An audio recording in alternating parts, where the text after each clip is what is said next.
the Dementia Researcher podcast, talking careers and research, sharing conference highlights, and so much more.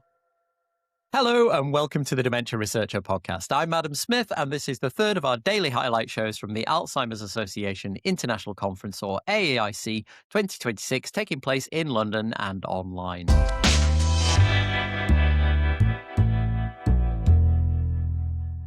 It's day 3 and the conference program is still moving at full speed. There are major sessions, rapid presentations, posters and conversations all competing for attention, and every attendee follows a slightly different route through it. And that's why we hope these daily catch-ups are useful so we can compare notes and bring more of the conference into view. Joining me to look back on the third day are Cari Randa-Beaulieu, who is a Provincial Coordinator and Knowledge Mobilization expert at the Alzheimer Society of British Columbia and Yukon, and Abrar AbuHamdia, who is a PhD candidate at the Hamad bin Khalifa University in Qatar. Hi, both of you. Thank you very much for joining. Hello, so happy to be here. So to begin, let's put some voices and research interests behind those introductions. Please, could you tell me a little bit about yourself, where you work or study, and some of the research that you do? Cari, I'll come to you first. Absolutely. So I started out with a Bachelor of Arts in Psychology and minored in early learning. And somehow I ended up at the opposite end of the life course, really focusing on dementia and end-of-life care. So I worked in long-term care for several years, where I tailored my art therapy practice through cognitive and physical accessibility adaptations. And during the pandemic, I had the brilliant idea to go back for a master's in gerontology because there wasn't enough going on in the world at that time. And that's how I really got introduced to knowledge mobilization, as well as community engaged dementia focused research. And over time, accessibility, inclusion, and meaningful engagement is really core to my work. So, at the Alzheimer's Society of BC and Yukon, we seek to change the future for people affected by dementia by championing dementia inclusive research, investing in innovative research, and acting as a knowledge source and fostering relationships with researchers and the community. So, we really want people living with dementia and caregivers to know about the abundant opportunities to engage in research, not just as research participants, but also as advisors, consultants, and partners. It makes it so much more rewarding, doesn't it, when you've got a direct line of sight between what you do and the kind of people you're trying to support. And I love all the movement we've had over the last couple of years to make sure that co-design, which I know is a bit of a buzzword right now, but is at the heart of what you do. I am going to ask a question about your deciding to do that during the pandemic, though. Does that mean that you studied during the pandemic too? Was that? Yes, I did. And that is part of what motivated my move from direct care to working in research because I had never worked in research before. I was really one of those undergraduate students who was like, I'm going to volunteer and I know I want to work in long-term care. And I never really saw research as a place for me. And throughout my graduate training, my supervisor presented me with the opportunity to work as a research project manager on a large multi-site interinstitutional dementia strategic funded research project in Canada called Demscape, which looked at supportive features of the neighborhood built environment to support people living with dementia to age in place in their communities. And it just really opened up a whole new world and career path for me. That's brilliant. And I do think we still need more research into those kind of arts and spaces, because without that research, it's still so hard to persuade policymakers and funders that is a good investment. And I think the research that provides the evidence base for that and to show that it's cost effective and welcomed it's only by doing that we're actually going to see more of those services that we know people value so much. So well done. Thank you very much, Cari. And I'll come to you now, Abra. A PhD candidate in biopsychology and neuroscience at Hamad bin Khalifa University. I'm also an ISTAT alumna and a member of ISTAT's professional interest area, comorbidity and multimorbidity in dementia. I worked for several years on brain-centric studies, which with my interest in neurological diseases. More recently, I transitioned into basic research as now I'm interested to learn about the mechanism of the diseases, learning about molecular, genetic, and cellular levels. This led me to basic neuroscience research, where during my master degree, I developed a protocol for generating brain organoids with native microglia. And I'm now excited to build on this foundation by using these models to study neurological diseases. So I think this combination makes me as a person who is scientifically curious at the brain, but always thinking about the patient at the other end of the research further along. Yeah, that's great. And how are you finding being a member of iStart? Because it's a great kind of doorway into that wider community, isn't it? And being an ambassador as well is really exciting. I'm surprised you're not there in person. Actually, I joined iStart 2 years ago and I attended AIC 24 in Philadelphia. It was my first time going abroad alone. And after that, actually, I pursued a master degree in genomics and precision medicine, and I did this research in brain organoids. Fantastic. Well, thank you so much, both of you, for being here. We did have a third guest, but unfortunately, we've had a few technical issues, so they've not been able to join us. However, I do feel that we've probably attended a lot of sessions between us today, so we're going to bring you all the highlights from day 3.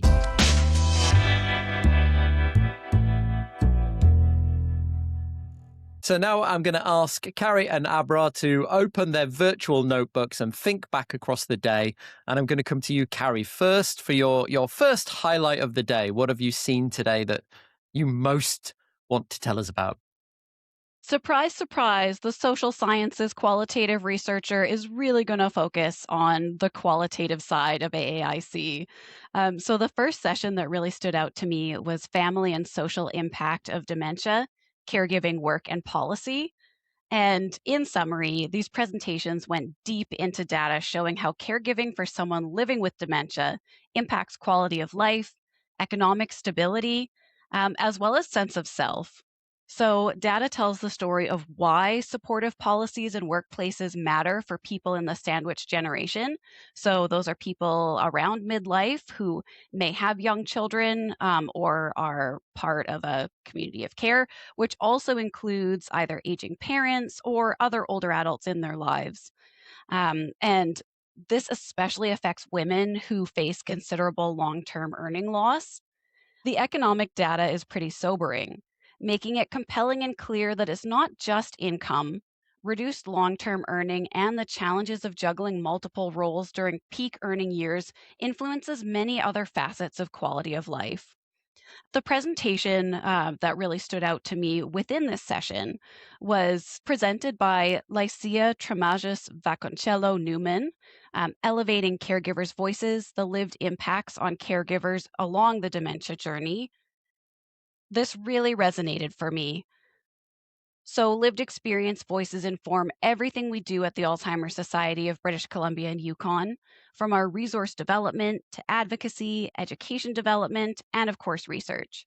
We engage people living with dementia, but we also include caregivers or care partners or carers, depending on which country you're joining us from, um, as people with lived experience of dementia.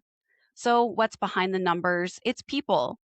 To be truly person centered, lived experience panel reviews, focus groups, lived experience collaborators in research, and so many other facets are essential throughout every phase of a research project or initiative. That's why our team at the Alzheimer's Society of BC and Yukon, in collaboration with Emily Carr University's Health Design Lab and the University of Victoria, created Collaborative Minds, a guide to meaningfully engaging people with lived experience of dementia in biomedical research. You can view our virtual poster, number 9355, in the digital portal and head to alzbc.org/collabminds to download the researcher guide, lived experience handbook, reflection questions, and practical tools and resources.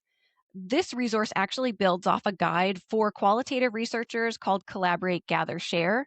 And we've heard from lived experience partners that participating in research through sustained long term engagements also bolster their confidence as participants in society and like maintaining a meaningful life, as well as the honoraria can supplement their income if facing early retirement, as well as the cost of care and planning for the future. So what were the big takeaways from that particular presentation?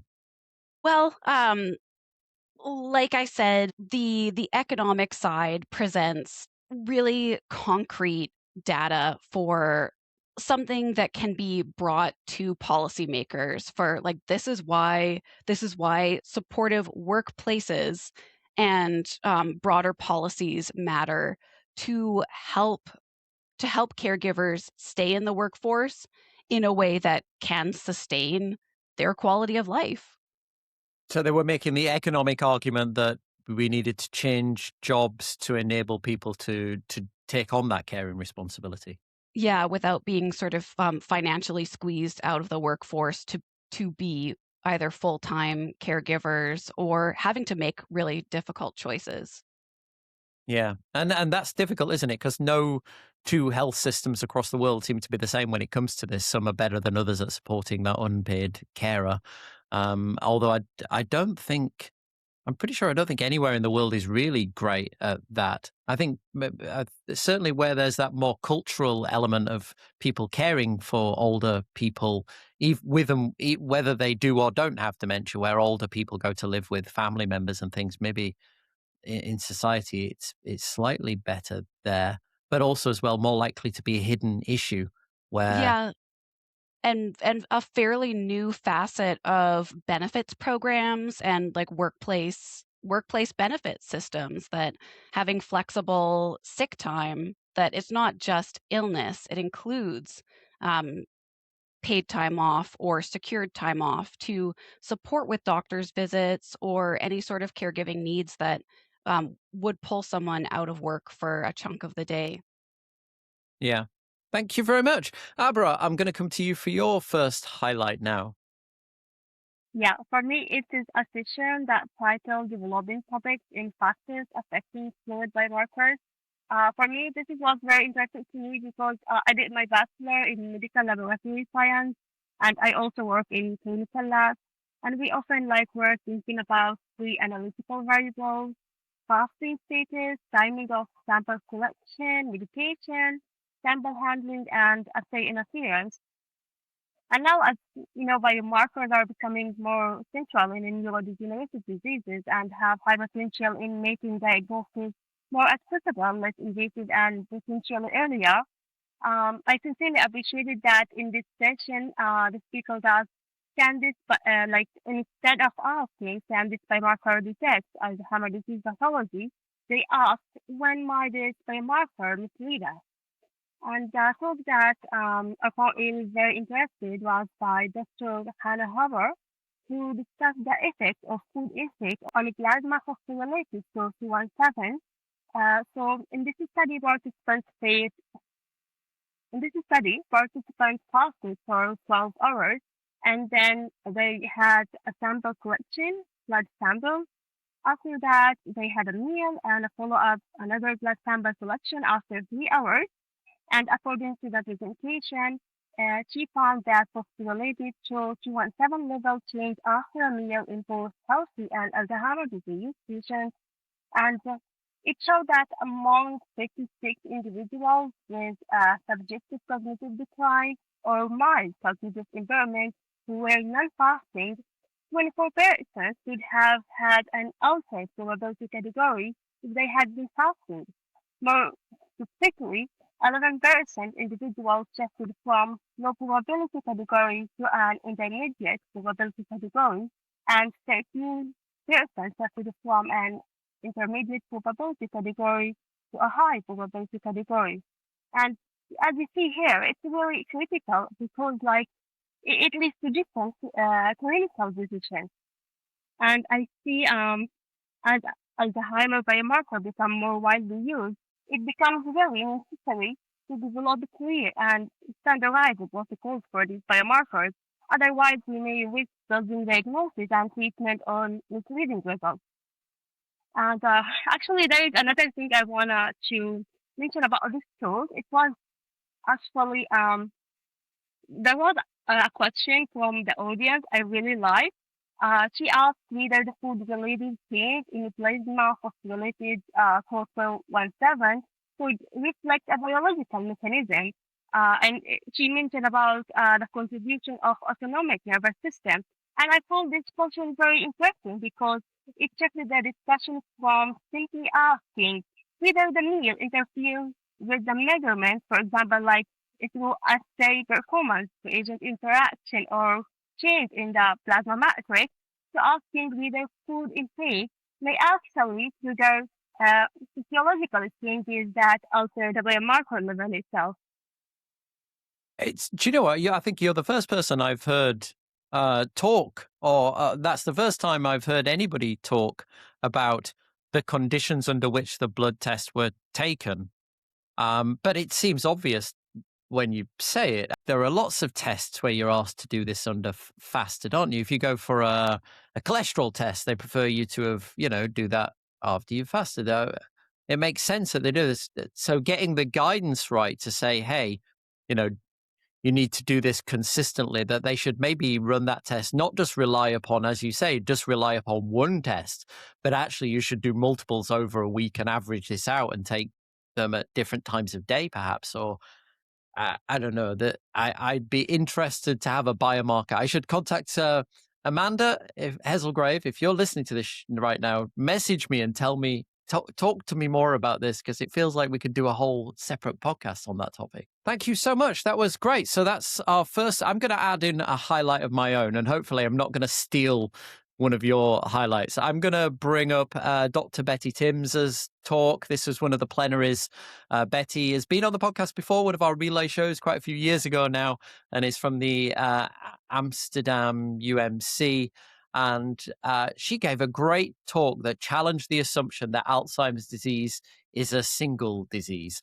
And her team have used CSF to identify at least what they think are 5 separate biological subtypes of Alzheimer's disease with very distinct molecular mechanisms in the genetics and progression rates as well. And she showed evidence that these subtypes appear early, even before cognitive symptoms, and may explain why different drug trials fail.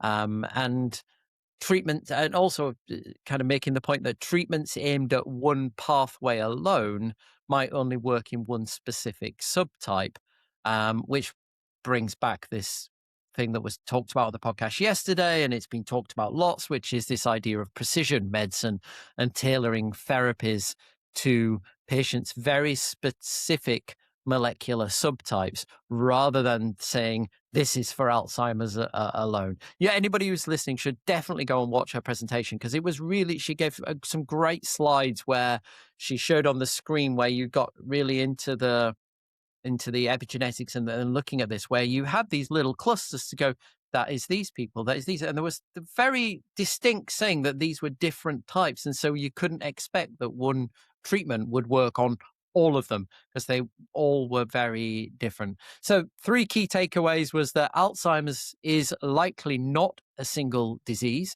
that heterogeneity may explain past trial failures as well, why it was working in not in all, the whole cohorts, and precision medicine needs to become a realistic goal for addressing that. So that was a great talk.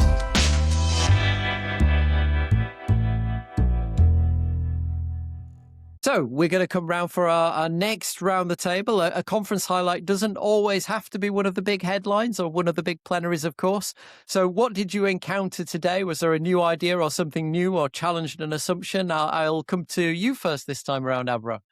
The next one, the other talk that really stuck with me, it was by Dr. Marco Colonna, and he discussed very innovative car-based therapy approach. Actually, for me, I'm very interested in car therapy, and as we use, it's usually used in cancer and to target cancer cells and to kill these cells. However, it's not the thing in neurology; it's different.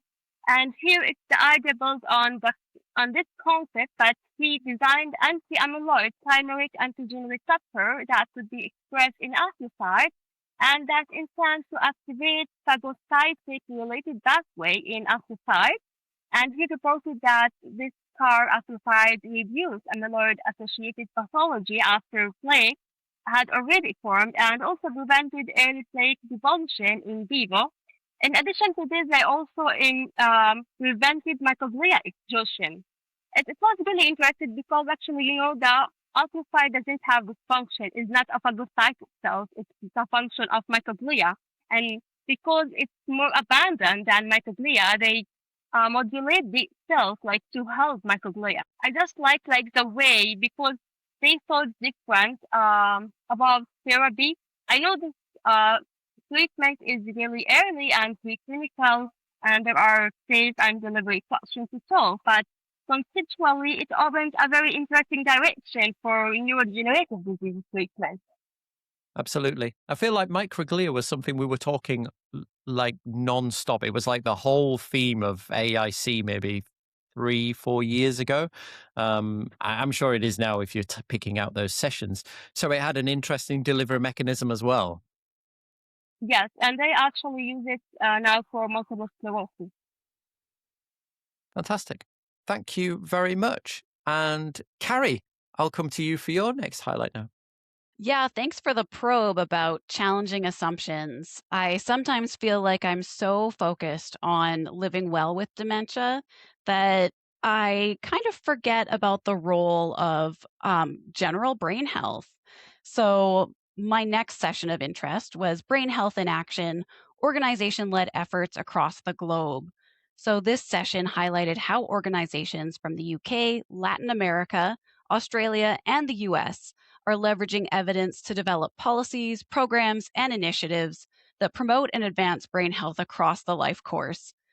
From the randomized controlled finger to pointer and now Latin American fingers trial, the presenters made it clear that there's no singular silver bullet intervention for brain health. Individual preferences and social determinants of health, cultural diversity, and regional infrastructure influence the growing need to translate findings into real world action to drive public health and public policy efforts to really zoom in on brain health for that more of a preventative approach. Matthew Baumgart from the Alzheimer's Association really summed up the themes across all presentations in this session so well.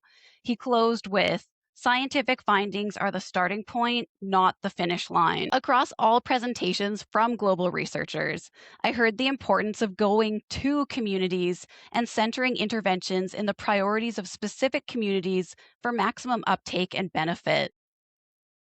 Especially from Ross Dunn in From Prototype to Platform Scaling a Brain Health Clinic. He spoke to the role of stigma around where a clinic is located. To have an MRI machine on site, the clinic was located in a mental health services building, which was incredibly unappealing to Manchester's large South Asian population, which is very similar to the population in Metro Vancouver. So the choice of naming it a brain health clinic made it more appealing. And it can sound trite, but words really do matter. When we think about stigma, there are words and concepts that don't translate or reinforce negative connotations. So community consultation and collaboration ultimately help build more meaningful resources and services. Yeah, I agree. I think I've often if in the UK, I'm from the UK, and I'm actually familiar with this memory clinic, or this brain health clinic in Manchester. In the UK, the traditional route you might see, or that most people go through when they present with a memory problem, is through primary care and then to a mental health service and a consultant old age psychiatrist. And they are referred to psychiatry. Only much smaller number of people will go to see a neurologist if they're presenting with one of the potentially rarer forms of dementia, FTD or maybe Lewy body or one of those other dementias. And that is a problem because people are concerned. They don't want to be. They're concerned. They think of psychiatrists as being somebody you go see if you're mentally unwell, and they don't feel mentally unwell. They think there's something wrong with their brain. It's not. They don't associate that kind of same mental problem with a physical issue, and so it's been a long standing issue. I think. Whereas in the US, of course, nearly everybody will go see a neurologist. They work in different spaces. And I think that's a difficulty across the world. I don't know, though. I am increasingly of the opinion, I don't know if you'd agree, both of you, that we now rapidly reaching a point where we know what good brain health looks like. The gap is between acting upon, is doing something with all that information, like taking all that we've learned from the Lancet report. I'm not saying that we don't know what causes dementia, but we know what kind of things you can do, that the things that you need to do to potentially avoid it. And I'm not saying that we know everything. Clearly there's always more we can learn, but I think what we're seeing now is a shift to lots of research which is testing out how we deliver what we know about brain health to different populations of people in different parts of the world, and then what the impact of that is. Like we've talked about Fingers trial, and we've talked about the Pointer study, which is all about taking information we already have and seeing if we can make that sea change. And Ross Dunn did mention that motivational interviewing is a large part of how their clinic interfaces with the public. And I think that sort of strengths-based approach, we also know that that's a really great way to ensure buy-in is, hey, you have so much agency and you have so much power, and there's things that you can do today to make a difference. Absolutely. I'm gonna jump off the back here and pick up on one of my next topics. I'm gonna pick on I've got a poster here. So we did a podcast a little while ago on what it's like to be a researcher living with ADHD. So I was kind of interested I just did the keyword search to see if anybody was looking at ADHD. And I found one poster which was called Neuropsychological Profile of Adults with a History of ADHD in the Absence of a Neurocognitive Disorder. This was Walseca Barrios, who's from Buenos Aires in Argentina. And this poster looked at adults under 60 who'd reported a cognitive concern but did not meet the criteria for having a neurocognitive disorder, because I know that ADHD is now the symptoms of it are more widely acknowledged and it's being diagnosed more, but you feel like the people who are developing dementia now would probably unlikely to have ever gone through that ADHD diagnosis process, but might actually have it. And I'm interested to see how that might be impacting what the dementia that they might be developing now. And these researchers compared people with and without probable history of childhood ADHD and found that the ADHD group had poorer verbal memory, slower processing speed, even after accounting for democratic factors and depressive symptoms. And they also reported that symptoms of depression that more symptoms of depression were independently affected performance. So if you had ADHD when you were younger, if I'm reading this poster correctly, you were going to have worse symptoms if you got dementia later. And I like this poster because it reminds us, if you like, that poor cognitive tests in older life can be based on lots of other things, not just that you've got dementia. You're testing everything else in that moment, in that moment that you're doing the test. There could be so much more going on, but because they're there as suspected dementia, they don't necessarily look more holistically at everything that's going on. And we might have this group of people that have lived with ADHD, but they probably won't ask them those questions. But if you've been always disorganized and then suddenly you get older and you're more disorganized, it might not be that they say, oh, well, that's because you had ADHD before it. So I don't know. So there's an interesting connection. I think there's a lot more opportunity to look at older people who might have ADHD to see what that might be doing about their life in dementia.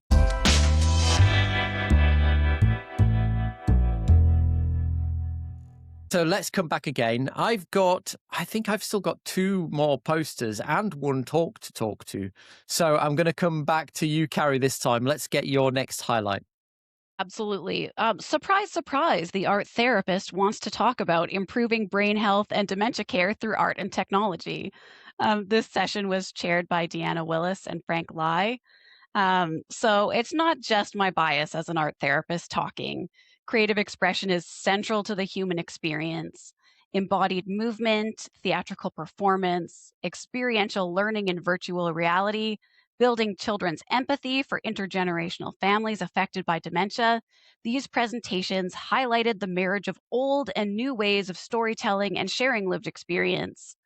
So, I really want to focus on empathy through animation, supporting moral development in children of dementia affected families, presented by Frank Lai. Um, so, in this presentation, it was really hit home that animation based storytelling is a powerful psychosocial tool for promoting empathy and moral development in children impacted by dementia caregiving.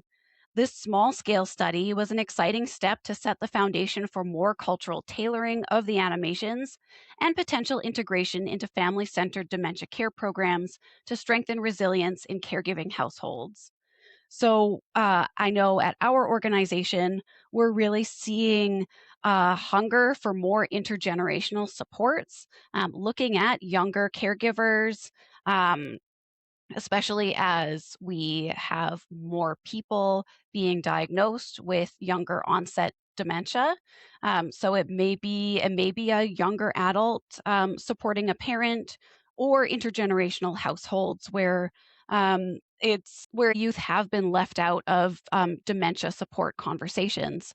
So I'm noticing in my own work, but also in these sessions, this shift in focus towards bringing in bigger family structures and opening up who is supporting a person living with dementia. So, what I found particularly interesting, or even sort of like if Frank Lai and that team happens to see this, I would encourage future iterations of the animation to be developed through a co-design approach. The downside of attending a conference virtually is you miss out on those opportunities to ask questions in the moment.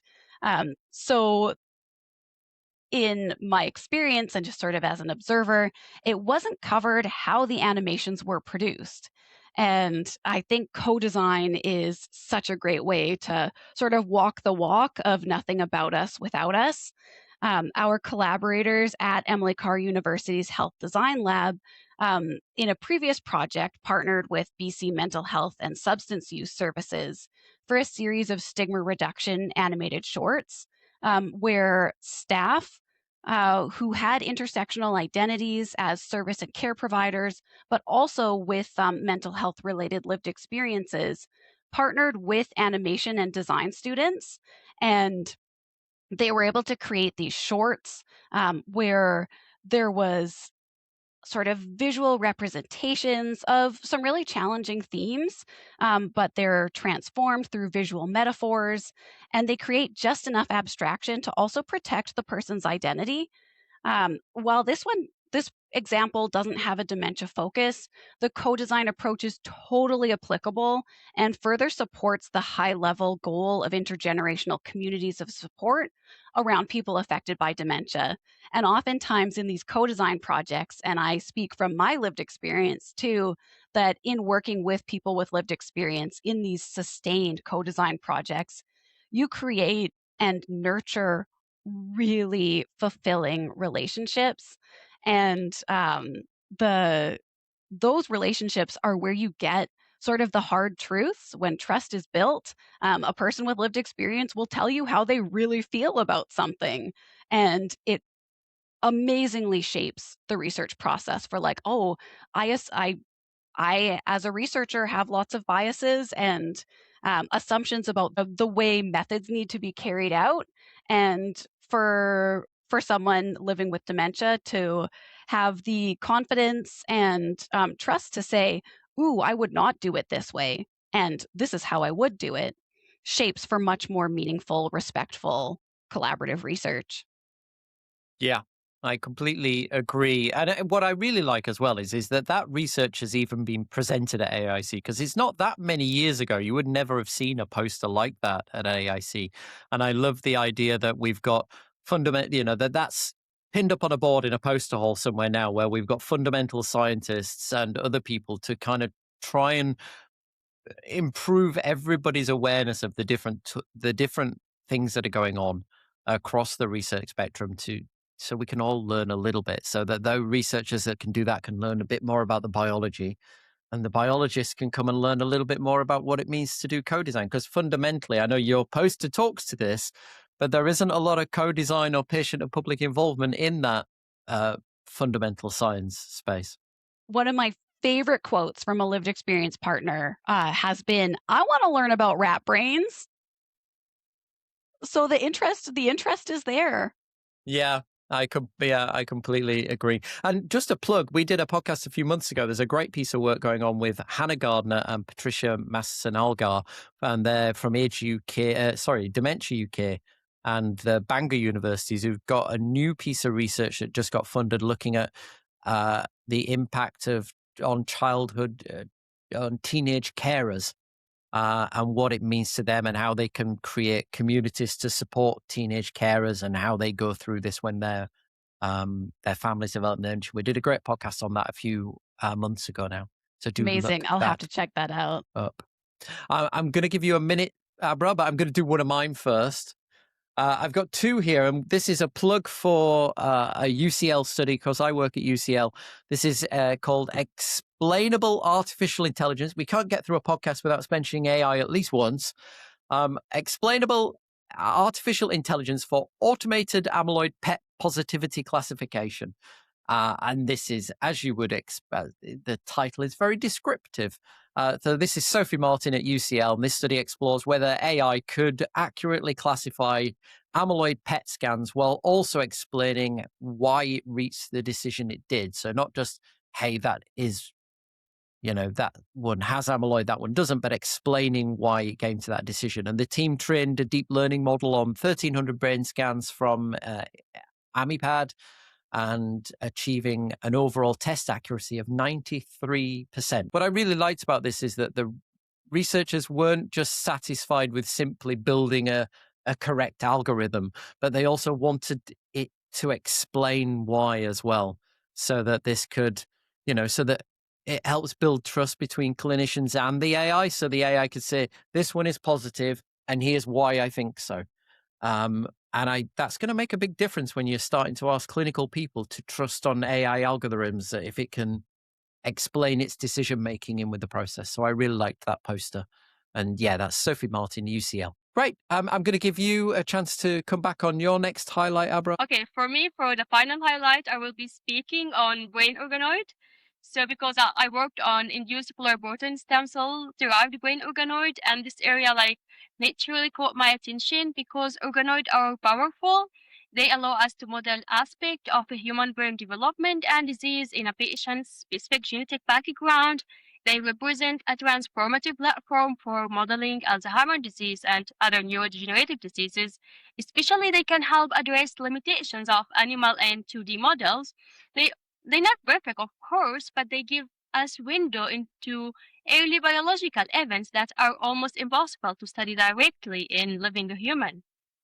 And for me, I will actually speak about a poster which titled Human Cortical Organoids Recapitulate Early ABOE4 Associated Immune Dysregulation by Dr. Catlin. They generated cortical organoid from ABOE4 carrier and non-carrier control and incorporated induced pluripotent stem cell microglia into the system. And what makes this really interesting, they capture information and capture data at 2 time period, early and late time period. And they found that at 4 weeks of maturation, the organoid did not yet show amyloid beta or phosphorylated to 217 accumulation, which was detected later at 8 weeks of maturation. And this gives them a window to examine what happens before visible Alzheimer's disease pathology appear. They then used proteomic analysis to compare ABOE4 and control organoid and found that immune-related changes were really present before amyloid and 2 pathology become detectable. And for me, this is very important concept. So here we can answer whether immune dysregulation comes first or maybe they are developed secondary to Alzheimer's disease. That's so. If you could have been in the audience, I don't know if you were watching that live or if you're watching that from Catcher. What questions would you have asked them? Was there any uncertainty in there, or was that all very clear? What I may ask about is whether they think these immune-related changes they are responsible on the disease progression or it is just the inclusions. Because actually we see for many anti-amyloid, for example, treatment, they don't actually affect the progression of the disease. So have they ever think that maybe these underlying mechanisms are responsible on the progression of the disease? And if we targeted them, we may actually, let me say, not prevent, but slowing the progression of the disease. Yeah, I think that's a good question for all the anti-amyloid therapies. Oh, that's the elephant in the room, isn't it? Now, with a proven ability to clear amyloid, but it doesn't regrow the brain. It doesn't bring back what you've lost. So the target shifts to getting that amyloid out earlier and earlier. But it's interesting then to see how that gets deployed and the other treatments that might go alongside it. So we are looking about this underlying mechanism. We can just target early stages, okay? And I think actually we may target disease in kind of like reversible stage. So we may actually prevent the development of the disease itself, but then after actually the neurodegenerative, it's really difficult. So currently they are using stem cell therapy. They get stem cell induced pluripotent stem cell and they differentiate them into neurons and they implant them in the brain. So to replace neuronal loss. And there are current trials that going on Parkinson's disease. that's amazing, and it'd be great because that's going to be what it takes, isn't it? It's to go like HIV treatments and other things. It's not going to be a single drug that will fix everything. It's going to be a complement of different medications that will potentially, alongside lifestyle, which we know works in cancer as well. But it's often that grouping of treatments alongside other things and personalized, as we've said a couple of times over the course of the week. Thank you very much, Abrar. I'm only going to pick up on one final thing, which we should, of course, mention the other plenary talk from today, which was Professor Takomi Sato, who traced more than 30 years of research into amyloid and tau to help and to give a really nice picture of how current Alzheimer's disease treatments and models sit within that. He explained how his early work on pyroglutamate modified amyloid contributed to the scientific foundation of donanemab, and he also highlighted how neprilysin and enzymes that help clear amyloid from the brain but appear to decline with age, making it possible to target future prevention treatments. He also spent a lot of time at the end here talking about newer knock-in mouse models, which may reflect human disease more accurately. And but finished with this kind of really big warning that licensing restrictions, and he singled out a particular university that we won't mention on the podcast, but go watch the talk, could be severely limiting access to those mouse models and slowing therapeutic development. Now, the key takeaways are basic amyloid research helps pave that way for donanemab. Neprilysin is important target, I'm probably saying that wrong, for preventing amyloid buildup, and better disease models could improve understanding of amyloid to tau transition and stop being so protective over your mouse models. Share, as we all need it. I think that's all we've got time for today.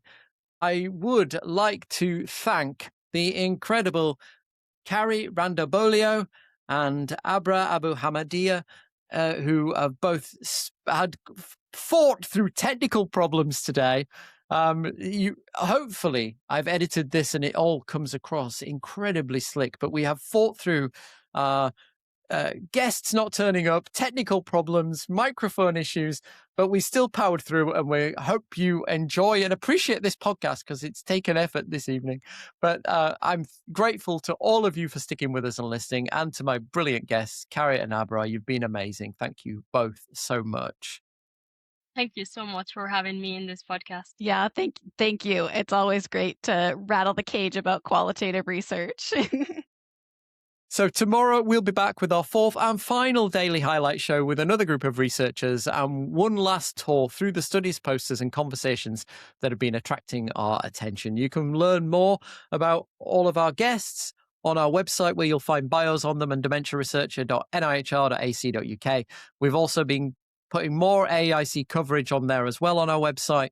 And of course, you'll find all the full program and lots more to catch up on at aaic.als.org. And there is still time to register as well for the AAIC for All conference, which is on Thursday, which is complete for any audience of any level of understanding. There'll be something there for everybody, and that's going to be on Thursday. But for now, I'm Adam Smith, and you've been listening to the Dementia Researcher podcast. Thank you very much. The Dementia Researcher podcast was brought to you by University College London with generous funding from the National Institute for Health and Care Research, Alzheimer's Research UK, Alzheimer's Society, Alzheimer's Association, and Race Against Dementia. dementiaresearcher.nihr.ac.uk